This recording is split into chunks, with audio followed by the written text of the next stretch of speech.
compte, dans les jours et semaines à venir, effectuer un deuxième voyage au Mali, certainement après l'installation de la 14e législature, pour, à travers ce voyage, à nouveau, soutenir la transition malienne et le peuple malien contre les sanctions de l'UEMOA-CEDEAO dictées par l'impérialisme français qui ont échoué, et l'annonce par le président de la Guinée-Bissau, Embalo, de la création prochaine d'une force anti-putsch de l'UEMOA-CEDEAO, donc les nouveaux tirailleurs contre le peuple frère du Mali, force dont le président français Macron a dit, je cite, « C'est un instrument extrêmement efficace pour lutter contre les déstabilisations qu'on a vues fléchir dans la région, où des groupes militaires ont exploité, parfois, l'affaiblissement de l'État pour prendre le pouvoir. Voilà ce qui est attendu de la CEDEAO. » Autrement dit, il ne faudrait pas se faire d'illusions quant aux visées, aux desseins et aux objectifs réels de la dernière tournée du président français Emmanuel Macron, des gesticulations du président Embalo, mais également des derniers voyages du président Macky Sall au Mali, au Tchad, etc. Ce qui se prépare, c'est la mise sur pied d'une force de la CEDEAO pour pouvoir tomber sur tous les pays qui aujourd'hui veulent changer de cap, comme le peuple sénégalais, à travers le 31 juillet, a demandé de changer de cap. Le peuple malien veut changer de cap, veut tourner le dos à sa domination par l'impérialisme, veut tourner le dos au néocolonialisme français, veut tourner le dos au néocolonialisme du Fonds monétaire international et de la Banque mondiale, veut explorer des voies autocentrées, veut explorer des voies panafricaines, veut explorer des voies d'émancipation, de liberté, de libération du Mali, de libération africaine.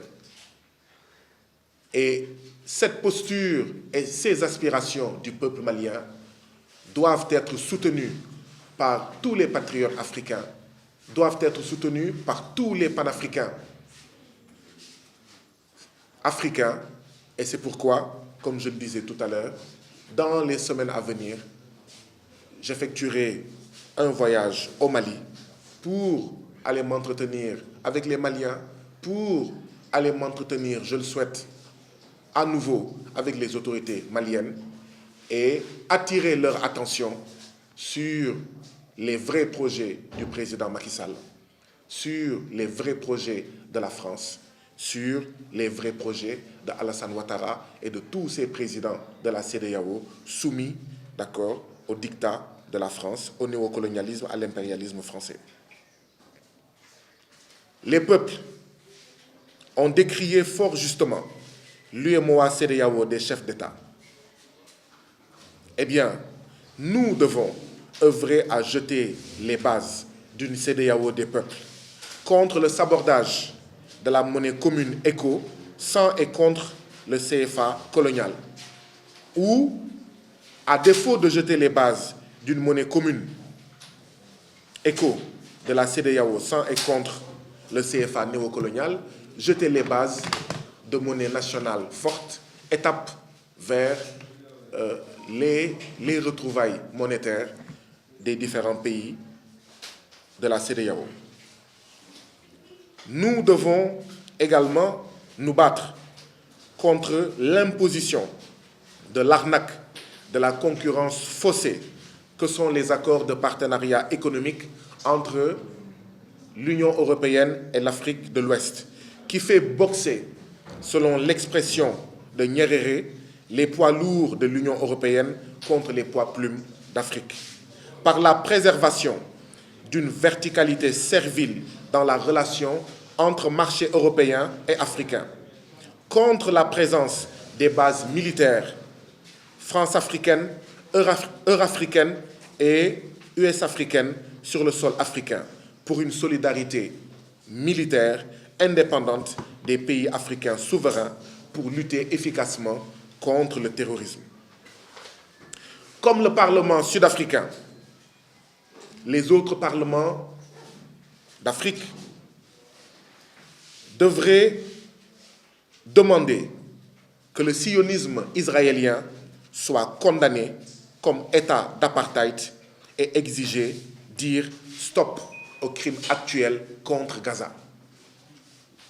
C'est-à-dire que non seulement nous ne sommes pas d'accord avec la présence ou un statut d'Israël comme membre, comme observateur, ou que sais-je encore,